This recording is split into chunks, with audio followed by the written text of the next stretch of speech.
And gentlemen, this brings us to the last session today. I'd like to remind all the newcomers and all the people who are already participating with us to please keep your headphones on, as this is a silent session, so if you do wish to hear our speakers and their interesting topics, you should keep your headphones on, please. And with that, I'd like to introduce our next topic, the chains of control, the role of public-private cooperation in eradicating modern slavery and the financial systems that fuel it. So I would like to welcome our panelists, Mark Koss, the Chief Operating Officer, Stingbase, Supervisory Special Agent and International Instructor, expert in global investigations, counterterrorism and transnational organized crime, U.S. Department of Justice, USA. Una Vandenberg, the Founder and Chief Executive Officer, Raw Compliance, Portugal. Nina Valkonen, again, excuse my pronunciation, I'm trying my best, the Executive Director, Senior Specialist and Co-Founder, Protect Children, Subgroup Chair for Victim Services and Offender Management, Interpol Specialists, Group on Crimes Against Children of Finland. With that, I'd also like to introduce Kevin Metcalf, the Director of the Human Trafficking Response Unit, Office of the Oklahoma Attorney General, USA, and our moderator, Michael Roberts, Private Cyber Investigator, STINGFORCE.com, Australia. I'd like to please welcome our speakers to the stage, Mark, Una, Nina, Kevin, and Michael. Please give them a round of applause. Welcome.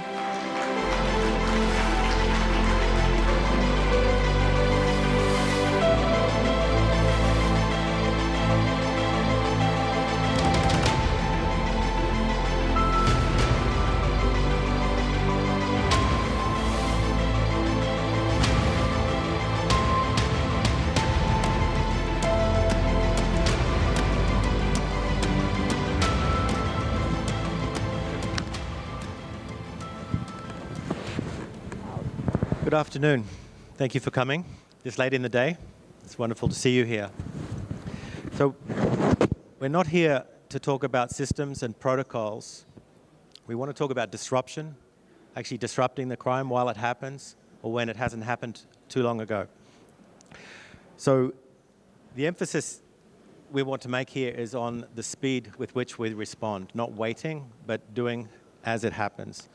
And disrupting crimes in process. So I'd like to better introduce our panel here today. So we'll start with Una Vandenberg, who will be speaking about compliance response from the financial institutions and what financial institutions can do to help disrupt crime, human trafficking in process. And then we have Nina Valkonen,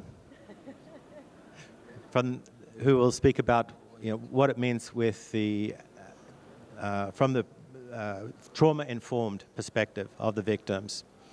Kevin Metcalf, who is our boots-on-the-ground guy, who gets out there physically and reacts in real time. And of course, Mark Koss at the end, who will talk about reacting at speed. So if each of you could just introduce yourself just a little bit better, please. Kevin, if you could. I'm Kevin Metcalf. I'm the Director of the Human Trafficking Response Unit, the Oklahoma Attorney General. I've been in probably close to 20 countries over the last several years working on human trafficking operations and intelligence. And I'm right now building a unit to respond to human trafficking in labor and sex. Hi, Nina. Protect Children Executive Director, working in the field for protecting children from child sexual abuse for 30 years. We work with the research-based holistic method, and I established Protect Children 5 years ago, and we work and gather voices and wisdom from survivors and bring their knowledge to those who work and protect children. Thank you. Hi, good evening or good afternoon. Firstly, a massive thank you to the Dubai Police Force for organising such an incredible event and having us all here today. My name is Una Vandenberg. I've worked in the financial sector for the past 24 years. I think what I really want to talk to today is really how we've over-engineered the controls to try and tackle these heinous crimes, and the real lack of information and understanding of the typologies, both human trafficking and modern-day slavery. So I really want to bring that to the perspective of the discussion today, and maybe walk away with some solutions, or at least ideas to solutions that we can move forward with. Hello, good afternoon, everyone. My name is Mark Kaas. I am the COO of Stingbase out of Helsinki, Finland. I am coming off of just recently retiring from the U.S. Department of Justice, where I have spent the past 2 decades conducting investigations against transnational criminal organizations as well as terrorist organizations. And I'll be sharing with you some of my experience and lessons learned, specifically those from training that I've done and conducted over the past 2 years. I've been in over 50 countries conducting Mark, just a little closer. in-person trainings around the world for prosecutors, judges, as well as investigators. Thank you. Thank you.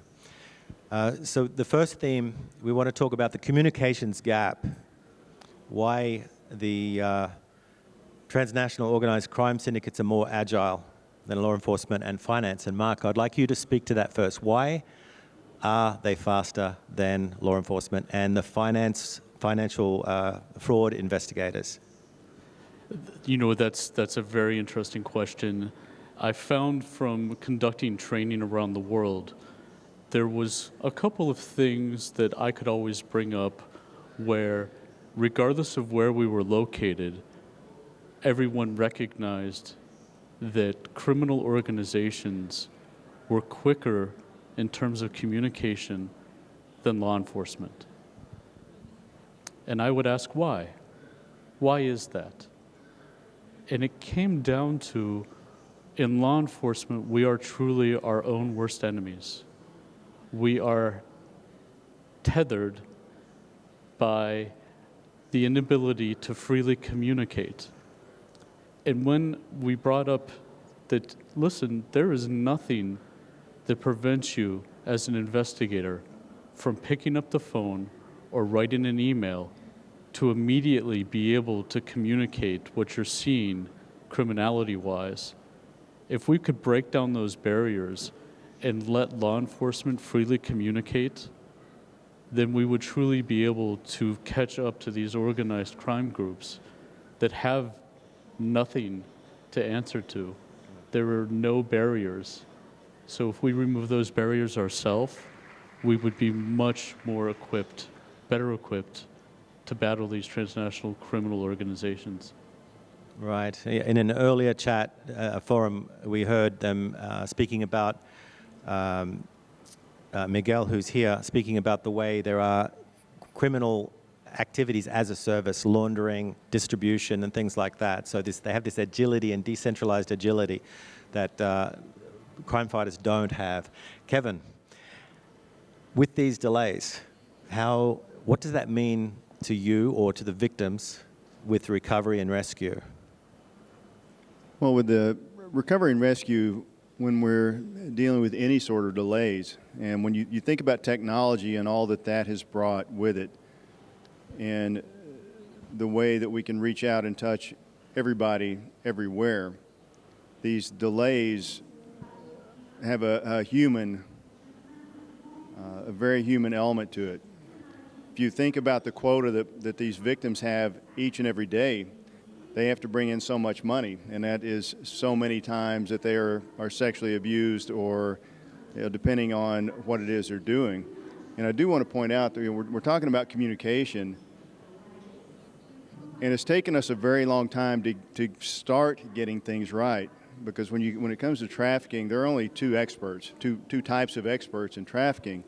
One being the trafficker themselves, and the only other expert that we can really talk to is going to be the victim or survivor. Those are the only experts, not law enforcement. We may be experts in law enforcement in the way that we do things, but we really haven't listened to survivors. We haven't listened to victims in a way that we actually understand this crime type, where to look, and what we're doing with that data. We've improved a lot, but anyway, when you come down to these delays, that can be, you know, you're looking at some of these victims I've seen, 20 to 30 men per day, and that's a lot if you delay even an hour. Kevin and I have a friend named Larry, and his email signature says, "Follow the money, stop trafficking." Una, you're the money person here. So when a financial institution sees red flags, we know they hesitate before sharing often. Why is that? There are a number of reasons. I wouldn't even say it's a hesitation. I think first and foremost, most of the data we have in financial institutions is bottom up, not top down.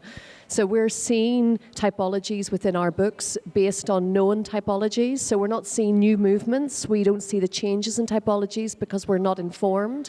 So we're sending information through to the FIUs in the form of SARs or STRs, and then we're waiting for a downward communication in terms of what we should do. And in many instances, it's just follow your internal procedures. And to Mark's point before about information sharing and delays in information sharing, within the banks, you can actually ask any person who's well trained, what is, you know, human trafficking, what is modern day slavery?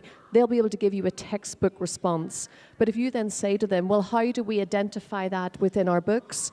Radio silence. And that's really where we're failing. But one of the reasons we're failing is not through a situation where people don't want to make a difference. Rather, it's we don't have the technology. And to the point there that was made on technology, a lot of the networks are complex networks within our books, which are undetectable to the human eye.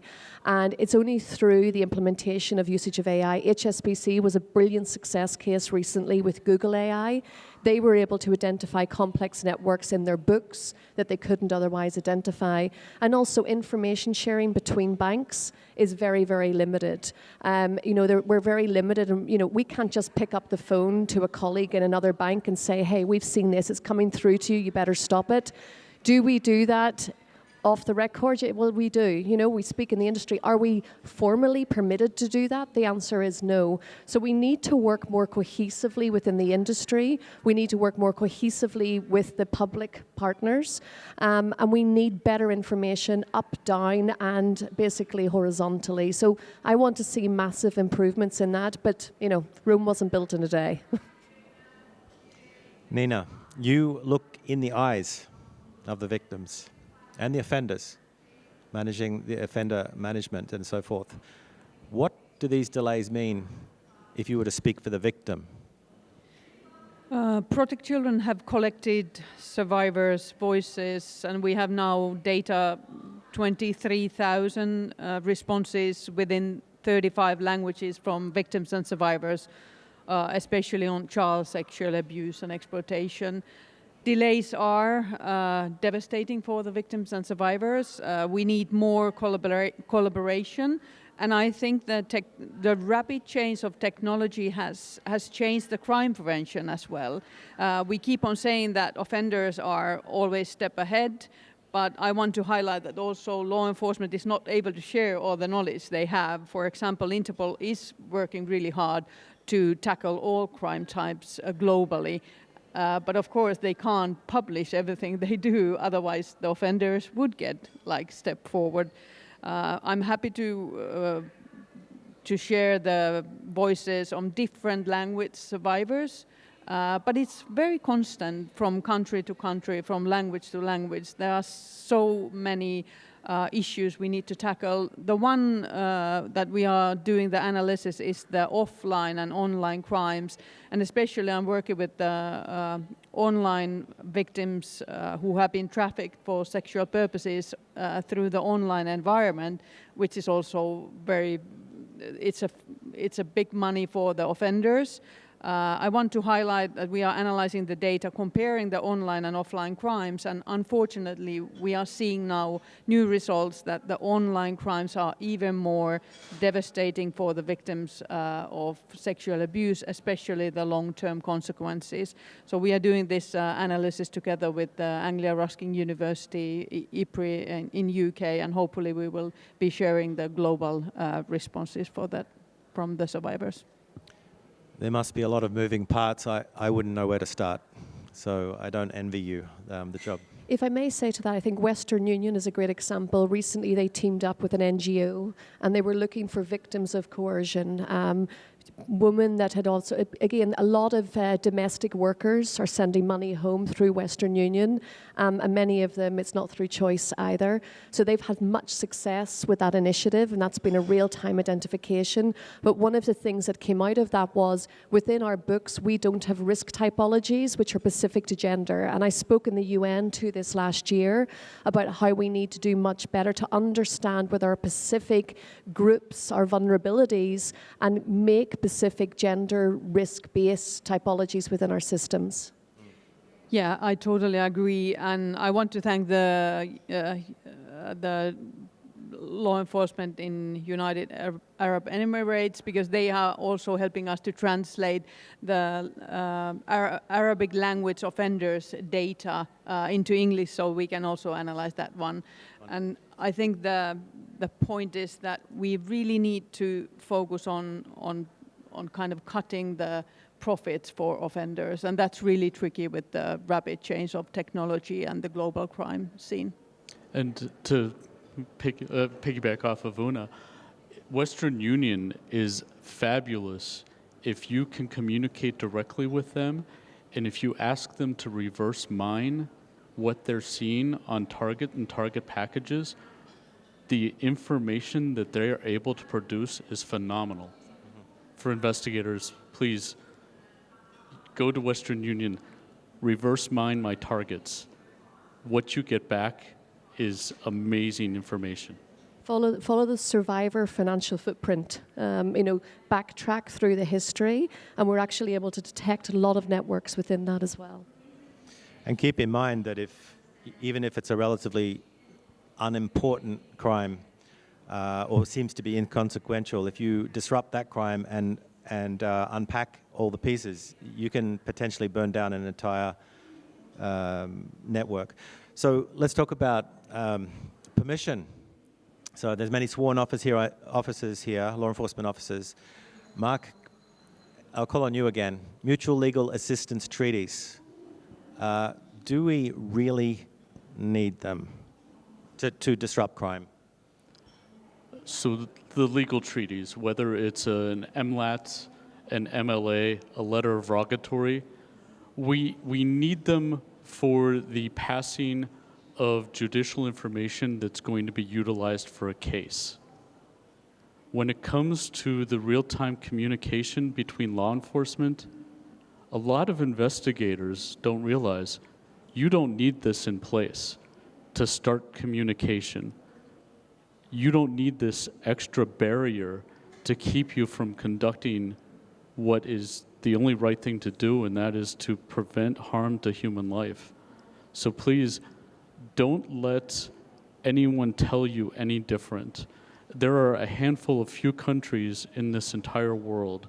We're looking at countries that typically don't communicate freely with a lot of different countries in the world. We're looking at maybe 5 to 10.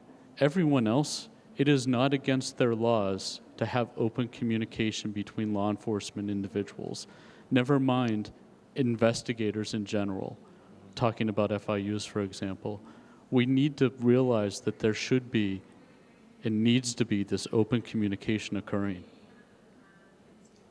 And that includes private, by the way. I haven't been a government investigator for 35 years. And as a private investigator, you can receive and you can do two-way communications with us. We can help. Kevin, this is an unscripted question. Do you have a go bag? Yes. So, Kevin, you're hearing about all the procedural delays and communication delays. For somebody that actually has a go bag and goes and rescues people, what do these delays mean to you? Well, the delays are, again, primarily for us in the prosecutions. We do have some luck if we're dealing with harm. If we're looking at crimes against children, for example, we have a lot better luck in getting this information back and getting it quickly. But as has been mentioned, technology increases the harm across the board on almost every crime type. And the MLATs, the Mutual Legal Aid Treaty, or these treaties that are in place, generally you're looking at about a year of getting any real information back. And this technology is actually actively doing harm in worldwide, multiple countries, yet we still can't get that data. So again, the human aspect of this is substantial. How much trauma, how much abuse is too much? So for me and what I see in human trafficking and child exploitation, especially those two realms, it's, the cost is just astronomical. It's actual physical abuse of a person over and over and over again while we're waiting on these treaties and waiting on law enforcement to communicate. And it's really not unusual to have an offender in one country and then have victims spread out through multiple other countries. So even if we can identify a victim and get to them, there may be a delay in getting to that offender, and that offender is just continuously racking up victims. Nina, so you've been speaking about your model with both the trauma-informed victim help and the offender management, and you've spoken about already good communications with different agencies, different countries. From a forensic perspective as well, what do the first responders to crime, transnational crime, have to learn from your model with regards to communication? Oh, that's a very difficult question because there's so many responses I could give. I think the first responders, we need to take care of them because the better they are in work well-being, the better they are protecting especially children and vulnerable people. From the offender management, I would say that we need to know more about offenders, especially those offenders who are using the new technology, using AI, as the knowledge is the key for efficient crime prevention.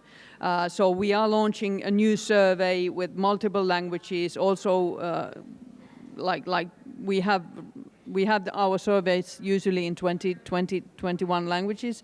So what the offenders like to use, what kind of AI, what kind of things, and also there are some financial questions as well. And we hope that we get good response rate like we have. We have reached 1 million non-convicted offenders who are online right now offending children and youth and vulnerable people, and we have collected 72,000 responses from offenders, and we are analyzing the data. So that data will give knowledge to law enforcement. That data will be research for action, not just research for research, because research is very slow. We need more actions, we need more rapid ways to work, because victims and survivors, they cannot wait. And children cannot wait. So it's predictive intelligence that can be acted on, yeah. So if it's not the law that is the problem, as Mark was talking about, the liberty that cross-border government investigators have to communicate, maybe it's a mindset problem. So let's follow the money. Una, why do institutions, financial institutions, and the same would apply to telecom companies and things like that, but why do financial institutions hesitate or freeze when they see red flags before passing on actionable intelligence? Because there's an entire investigative process that has to happen within the organization. And you have to remember, and this is not going to be a good reflection of the financial sector, and I apologize. Many of these cases are identified through transaction monitoring. And in many instances, larger organizations will have a backlog that's about up to 3 months of a backlog. So we basically have a period of time within which we identify the alert to notify the authorities, and that changes by regulator, by country. But as I mentioned, it's from the point of identification. So let's say you have an alert that's a 3-month in a backlog, so you're only looking at it 90 days post the actual event, by which point, going to the various issues that have been raised by my esteemed colleagues here on the stage, we're too late. You know, we're 3 months down the road. By that point, you know, your traffickers will have moved the children. You know, the individuals that are involved, whether it's children or adults, may have been moved. They may no longer be with us. We don't know what's happening. So the challenge we have is the transaction monitoring systems we're using in organizations aren't fit for purpose. And I think that's something we know across the board. AI technology use cases are going to transform transaction monitoring, and we know that. There's also a really important point, and I've raised this a few times. You know, we talk a lot, and I'm sorry, guys, I know this is a difficult subject to talk about at the end of the day, and I'm making it even worse talking about regulation. But KYC, know your customer.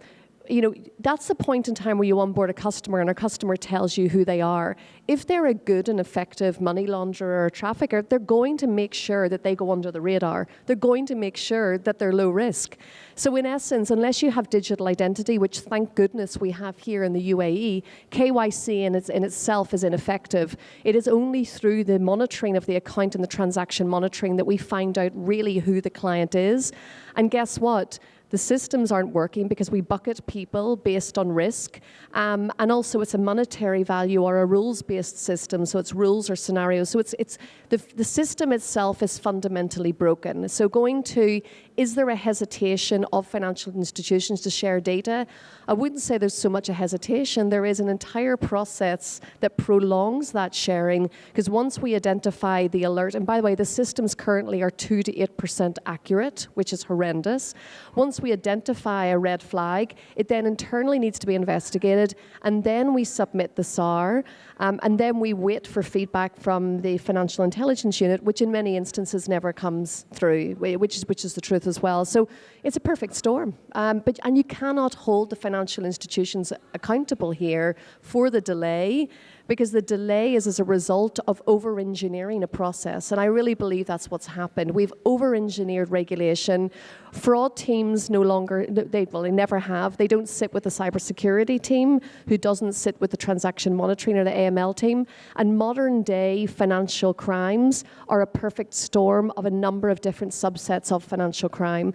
So we need to rethink the simplicity of regulation. We need to go back to basics, and we need to bring all of these departments together to get the data together so that we can then implement new AI solutions that can better identify real-time red flags. Sorry, long answer. So in a nutshell, these delays are bringing out the much quoted quote, justice delayed is justice denied. So Mark, I think a lot of these financial institutions are fearful of liability for saying too much too soon, even though it's actionable intelligence. So what about the concept of indemnity, sweeping indemnity for good faith release of otherwise private information, or safe harbor frameworks for these institutions? In speaking with the banking institutions, they will contact law enforcement. They will let law enforcement know, listen, we have flagged these what we think are money laundering activities. They will give law enforcement the red flag. When law enforcement goes back and asks for follow-up, the banks then request that we provide them with judicial process. Why? Who are you protecting?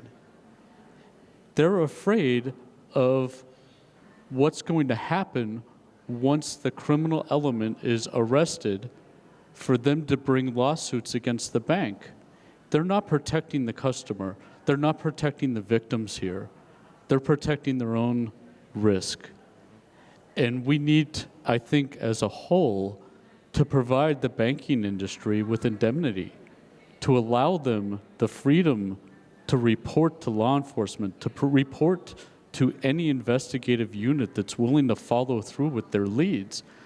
You brought up the fact that the anti-money laundering current programs that we utilize, they're broken. Less than 1% gets properly flagged. And out of the 90% of the suspicious activity reports that get filed, don't get followed through, because they're flagged as low risk. So human trafficking is flying under the radar. We recognize it, yet we're fearful from, I think, a banking standpoint of doing anything for fear of own risk towards that bank. And the money launderers know that the system's broken and they're always one step ahead. But there's also another side to it. You know, I once dealt with a client who had been kidnapped. And we weren't aware of the client having been kidnapped, and the monies had gone out from the account for a completely legitimate purpose for what appeared on paper. And the client came to us with a private investigator and said, you cannot go to the police because there's a threat to life. So, you know, we're put in a very, very difficult situation. As an MLRO, I have a duty of care and a legal obligation to notify the authorities. But I have a client telling me if I notify the authorities that somebody in their family could be killed.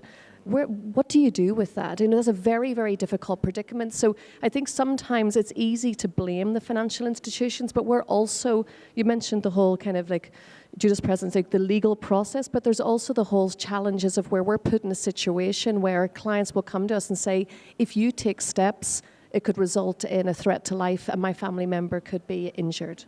Yeah. Kevin, when you know the money's moving, when we can see the money's moving, but the people that have the ability to act and don't, as an operations guy, from when you're wearing your operational hat, what does that mean to you? Well, we still see a lot of lost opportunity, especially when it comes to following the money.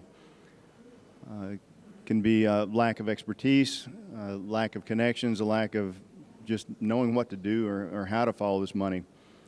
Now in the U.S., we see primarily familial trafficking and Romeo or boyfriend trafficking, which is it can be a lot more difficult, you know, to follow the money on that trail. If we're talking about transnational, I mean there are seizures. There's so much that we could do with that could come back and help us to actually fund what we're doing. So right now, I think this is probably worldwide, but in the U.S. there's a shortage of people to do the work. We're understaffed, under-resourced, and underfunded. So anything like that would be not only a benefit to us, but when we can start hitting these groups or hitting these networks hard, and the hardest way you're going to hit these people is going to be the money. So definitely we need to see much more of that, but it's going to come in the way of training and mentoring and expertise in that field. It seems the theme that we're seeing here in this conversation is, if you were to sum it up, is silos. So we have these segmented organizations and institutions that are not playing nicely together, not communicating properly. So the opposite to silos is teams. Mark, I call on you. In your experience with the cross-border ops that you've run with DOJ, what does an agile, effective team look like? A team, I'll speak for personal experience. The most successful team I've ever been a part of is one that has multiple representation. You need someone who is skilled in multidisciplinary types of investigations, because these transnational organized crime groups, they don't only look at human trafficking. They're involved in multiple other crimes as well. It comes down, unfortunately, to a financial crime. What can we make money from? And once they start to make up reasons that they can make money, trafficking humans, trafficking weapons, trafficking drugs, they're all the same. It's just how much money can I make from that? So making a good team, you need representation from multiple different agencies, and you also need buy-in from your prosecutor. So in the group that I worked, we had multiple different agencies and representation from those agencies, but we were also assigned 2 prosecutors, so that when it came time to actually do the investigation, we had full buy-in from the prosecutors, where there was no pushback. There was immediate acceptance of our investigation all the way through the judicial process. And it just worked magically because everyone had a vested interest. We weren't bringing people in at the last minute. We were all living the case together. And that has been my best experience and what I've found worked the best. Nina, I know you have something to say. Yeah, I kind of think that what has happened with the technology is that 30 years ago, we had like specialized units and law enforcement had like special units for human trafficking, for child sexual abuse and exploitation, for different crime types. But the technology, what has happened, it's like a blender. Everything has become a smoothie. There's really difficult, and we need to break the silos, and also for the financial sector, because what we see right now is that technology gives the possibility for the offenders to connect in a way that has never been happening before. The large language models makes that they can speak whatever language. So it's a blender of crimes, and we cannot work in silos anymore. And also the academics need to get faster. We cannot look the data 5 years ago. It's old. It's too old to look right now because of the technology. So we need to act fast. We need to break the silos, and we need to make the blender stop. We need to break the glass walls. The glass walls between agencies, public and private, government and private and corporate, to communicate better. Una gave a good anecdotal example of the kidnapping case. Would the other three of you have any anecdotal examples of a real-world win, good, happy endings that you might be able to share with us? Mark? Talking about human trafficking and there being wins are, I think, incremental. Small wins are even big for us when we have those small wins. So I recall my time in Bucharest, Romania, where I was assigned, where we had families that were willing to sell their daughters because they needed the income. We had, I don't want to get into specifics, but we had a transnational organized crime group that we started with weapons trafficking and found that they were taking young women from Eastern Europe and trafficking them all throughout Europe. We were lucky in that that wasn't our main focus, but because we had a vetted unit that could go in many different directions, we were then able to hand off that information to the German BKA to help follow through with that investigation, which ended up being very successful. So it was a success because it wasn't something that we set out to investigate, but because we were tenacious, we were able to follow through with the human trafficking side as well as the weapons trafficking. Nina?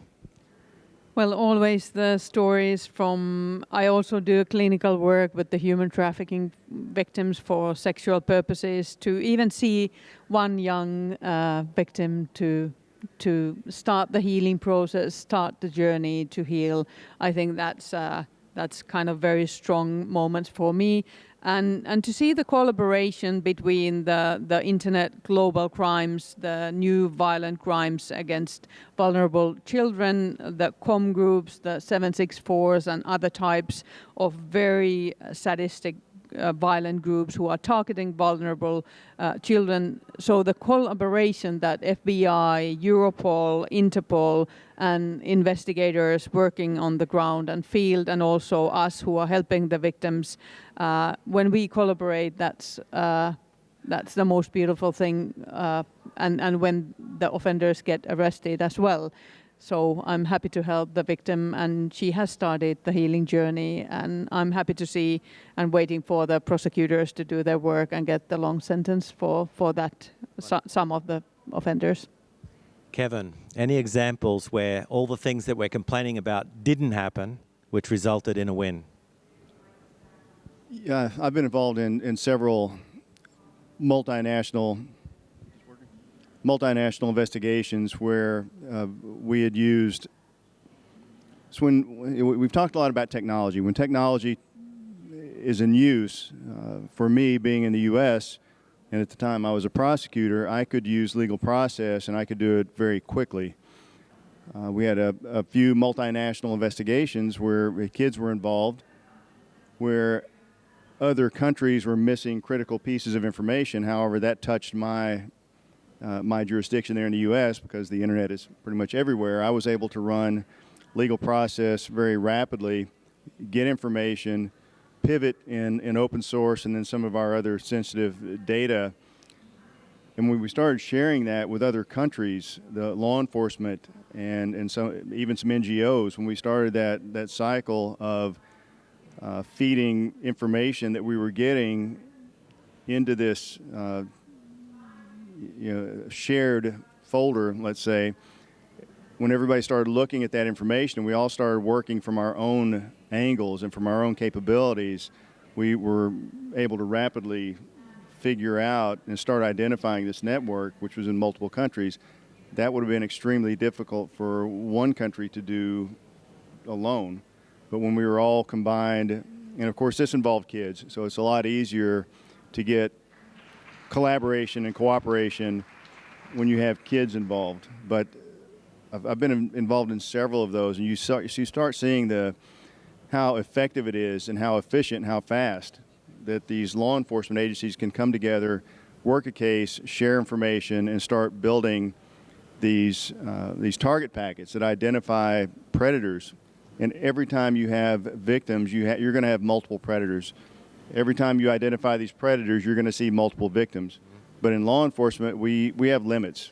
Usually when we come across a victim or an offender who is outside of our jurisdiction, we just kind of write it off.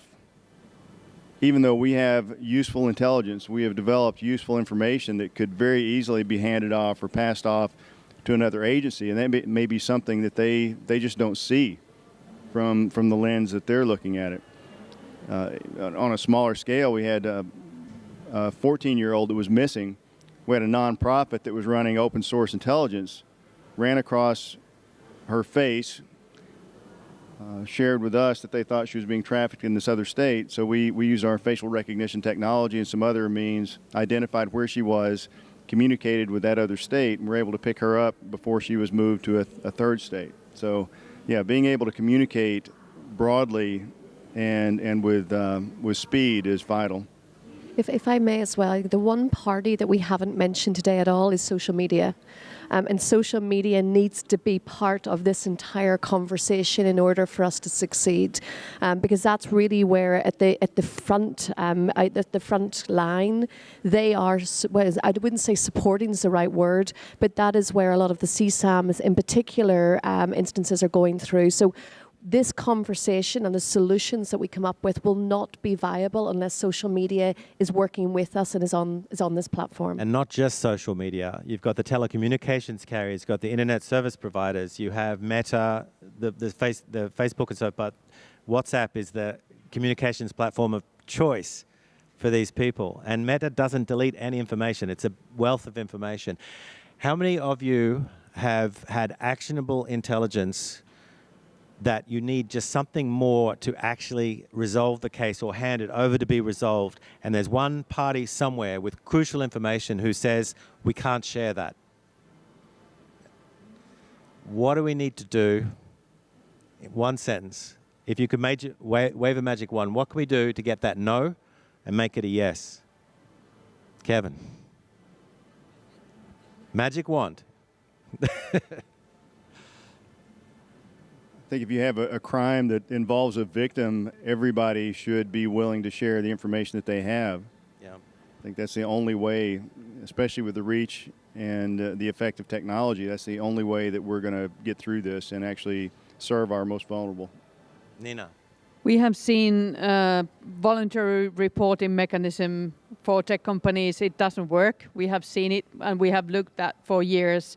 I think we need to push more research to show, and that's what we have done. We have the proof from the offenders. We asked what technology, what social media do you use, and you can see that report on our webpage. And they are using exactly the same everybody else is using, end-to-end encrypted services. So I think that voluntary reporting and work against crimes for on perspective of technology is not working. We need regulation and legislation. Una. The GDPR, the data protection implementation, caused us a massive headache sharing information even within financial organizations. And thankfully, through Section 75, we now have a carve-out, which has always existed in all other countries with strict privacy laws. So we need to make sure that whilst implementing data protection laws to protect the consumer, to protect individuals, we're not hindering or basically causing challenges to practical law enforcement or investigations. Mark? One word, communication. Yep. Everyone here, you have the capability to make contacts with investigators around the world. Do that. Take advantage of what you've been given by being here. Make those contacts. Because when it comes down to reaching out to another country, asking for assistance, as investigators, you don't blindly call and hope that you get the right person. You call the people that you've met. So take advantage, pass out your contact information to as many people here as possible, because you never know what phone call you're going to get to be asked for assistance. Can I add one? We have treaties, we need trust, and that's just to follow on with what you're saying. Look your colleagues from other countries and other agencies in the eyes, get to know them, trust them, and then start opening these communications. So we're 2 minutes ahead of schedule, so we can open it up for questions. Does anybody have any questions for the panel? No? Okay. Thank you very much, everybody. Thank you. Thank very you. much.